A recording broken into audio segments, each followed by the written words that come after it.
There are few things as mesmerizing in the human experience as fire.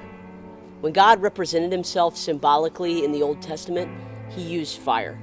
He first approached Moses in the burning bush, and then he led the Israelites out of captivity and through the wilderness in a pillar of fire.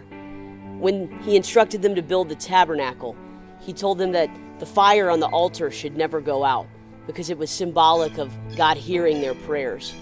God answered Elijah on Mount Carmel in fire. And in fact, God goes so far as to describe himself as a consuming fire in the poetry of the Old Testament. And it's understandable why God would do this. When we think about fire, it has natural communion about it. Humans gather and huddle and watch fires crackle and burn on campouts all the time. There's something beautiful about the community that fire produces. And what's interesting, God described himself in the Old Testament symbolically as fire. But as we step from the Old Testament to the New Testament, we find a very interesting description in John chapter 1. It says, "In the beginning, the Word was with God, and the Word was God. And he was with God in the beginning." And it goes on to describe this one, this Word, this person, as the light that could not be overcome. And a light that when it touches other things, they too come to light and life. Almost like a fire that is catching on in the human soul. John chapter 1 describes Jesus. And we see that God became man and walked among us.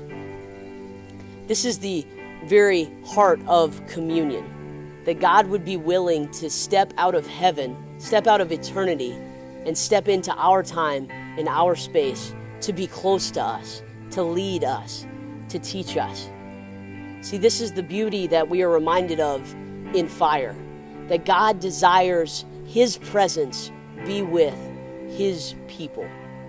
And in fact, what's interesting is communion is a common term that we use in the tribe of Jesus to describe a meal that we all eat together, a meal that reminds us that Christ came and gave his life for us.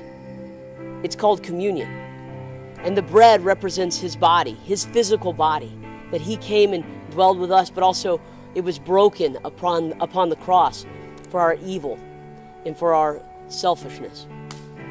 That the cup, the wine, represents his blood that was shed for us to erase all the evil things we had done and have had done to us. See, this is the beauty of the core value of communion.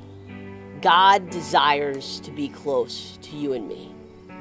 But this isn't the only thing that's represented in this core value. We have to realize that with fire, with communion, comes a beautiful responsibility that Jesus laid upon our shoulders. That relevance to culture is not an option for people that are followers of Jesus. It is a command. It is a thing we must do. Relevance to culture is not optional.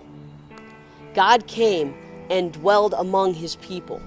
And so we are called to go and dwell among others, to teach them the love of Jesus, to teach them the sacrifice of communion, and to help them find the joy and the peace that a relationship with God, the God who drew close to us first, desires to bring them. This is the thing that lights human souls on fire and gives them reason and purpose to live.